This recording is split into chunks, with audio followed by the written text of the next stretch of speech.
Hey, what's up, everybody? Welcome back to News Dose, and today I'm going to focus on the Xbox Developer Direct because, just wow. It was actually shockingly good. I was kind of going into this Direct with the mindset that I would enjoy at least 2 out of the 4 games, but I'm pleasantly surprised that I walked away interested in every single game that they showcased today. So we got a lot to get into, but first, I do want to thank my supporters on Patreon and on YouTube memberships. Thank you just so much for what you do, and you will receive this video through early access. Let's go and get right into things, though, starting off with Forza Horizon 6.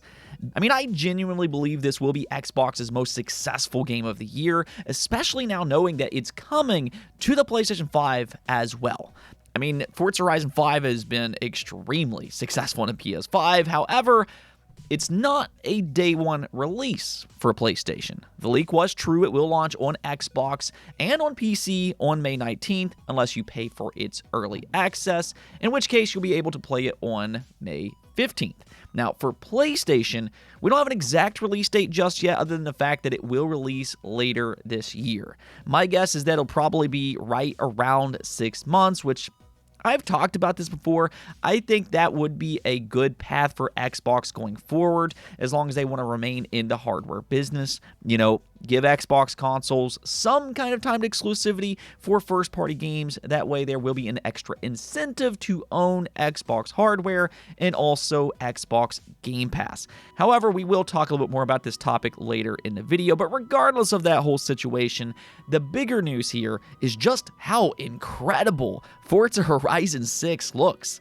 There is a reason that fans have been begging for a Japan locale, and they put that on full display today. It looks incredible, whether that be in the city or in its more urban locations, with the cherry blossoms and the mountains, the fields, and just, wow. I was so happy watching its footage unfold, and especially the seasonal changes, because it looks incredible in this game. This is not Playground's first rodeo when it comes to seasonal changes. It's been one of Forza Horizon's best features for a while now, in my opinion, but they really ramped it up in this game. As soon as they showcased its snowy landscape, I was just in awe.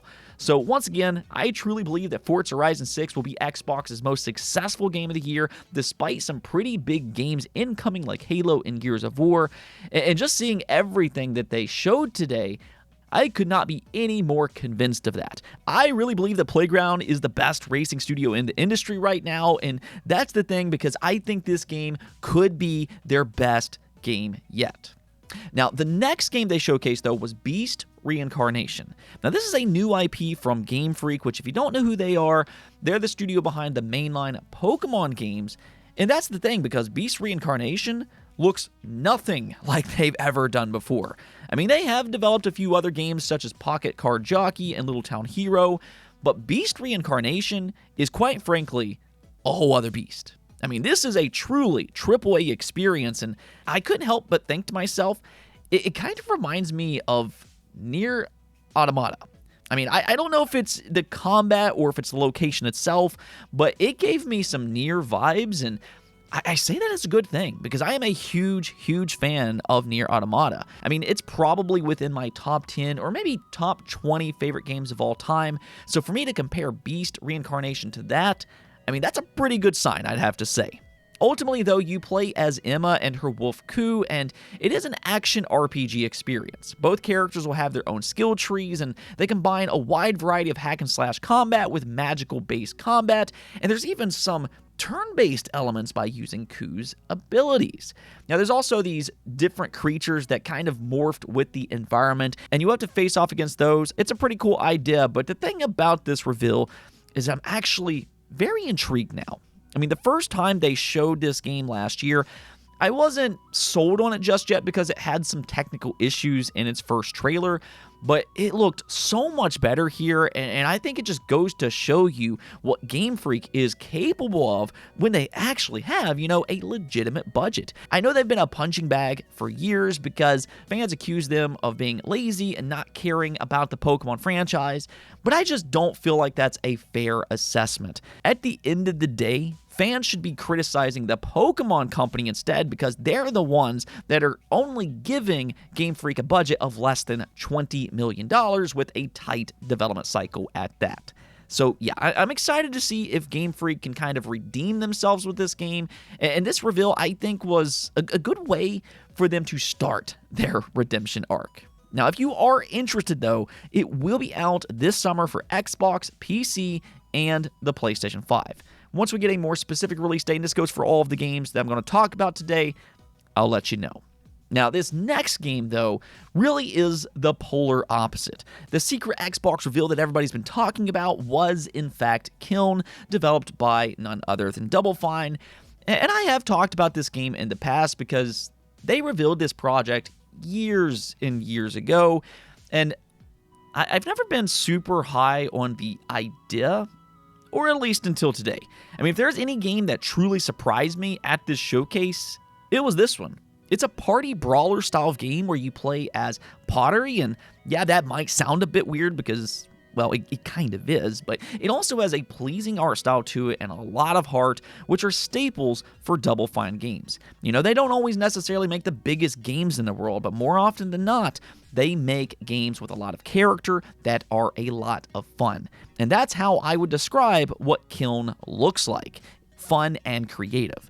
Now, to be more specific, though, it's a competitive brawler where you play as a spirit that takes control of pottery that you create. You then have to work together to infiltrate the enemy's base and douse the fire in their kiln, hence the name of the game.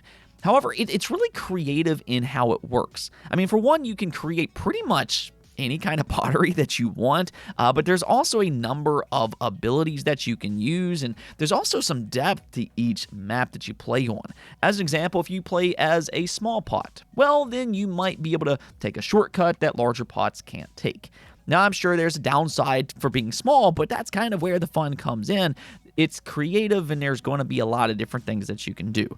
Now, Killn will launch this spring for Xbox, PC, and also for the PlayStation 5, which I think in this case is the correct call. This is a competitive multiplayer game after all, so it needs more platforms to reach its true potential. I wouldn't be surprised if it ends up on the Switch 2 at some point as well.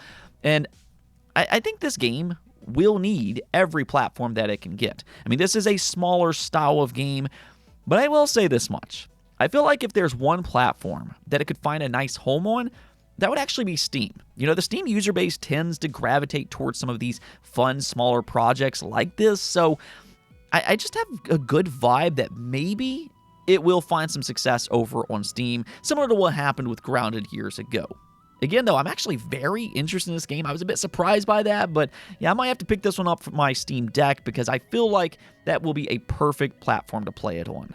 Let me know what you all think about Killn, though. Do you think that it looks interesting, or is it just me? I don't know. I really do like the idea of this game now that I've seen it.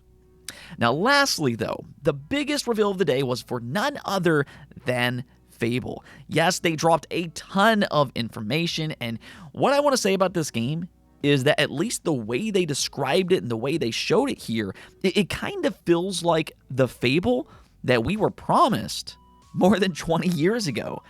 I mean, the thing about the original Fable was that, yes, it's a great game, but Peter Molyneux, you know, he was kind of infamous for overpromising a lot of things. Now, like I said, he didn't really need to do that because Fable was still a great game as is, but here we are all of these years later, and it kind of seems like Playground more than understands the roots of Fable, to the point it kind of seems like they are trying to deliver what we've always wanted and what we were promised all of those years ago. And that is a world that we can truly insert ourselves into, and a world that we can impact in crazy different ways that you wouldn't expect. As one example, you will be able to choose your own character. I know a lot of people don't like the girl that they keep showing off in all of the different trailers, so I'm happy to say that you don't actually have to play as her. You get to choose because player agency is a major focus for this game. In fact, the one thing that they kept talking about was the idea of how you can impact the world. So at the beginning of the game, you actually run into this character that accidentally turns himself into a giant. And then you have to kind of deal with him by either sparing him or by killing him. And apparently, if you kill him, his body will remain on the hill where you defeated him for the rest of the game. And that will impact not only how other people within the game view you, but also house prices in that area. I mean, that's just absolutely hilarious, which clearly they are leaning into that typical Fable humor. Of course, there will also be a new chicken monster, so that's a nice touch. And of course, you'll be able to marry whoever you want in the game and start your own family. It is a Fable game through and through, and I mean, my goodness, does it look incredible. This is really one of the most beautiful open world games that I've ever seen, and yeah, I think this very well could be a day one pickup. I mean, for anybody that was concerned by Playground Games making a Fable game, because they've never really worked on an RPG, let alone Fable, well, I think you can rest easy now. I think the way this is shaping up, it seems like they are making a dream game for Fable fans, and I'll just leave it at that. Now, however, it is going to launch this fall for Xbox, PC, and yes, for the PlayStation 5 as well.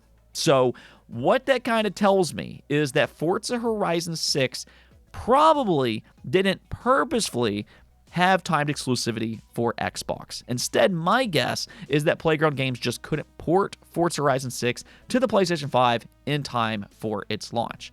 So this does kind of lean into the idea that Xbox is fully shifting to day one multi-platform releases. Now, whether you think that that's a big deal or not, I'll leave that up to you, but at the end of the day, today was about the games, and they truly did an incredible job. This was a 10 out of 10 showcase in my opinion, and I haven't rated a showcase that high possibly ever on my channel. I mean, I might be wrong about that, but what I will say here is just kudos to Xbox. Great showcase. My hat's off to you.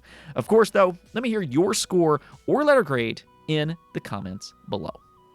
Anyways, though, that's going to be it for this episode. But until next time, make sure to subscribe, ring that bell, and peace out.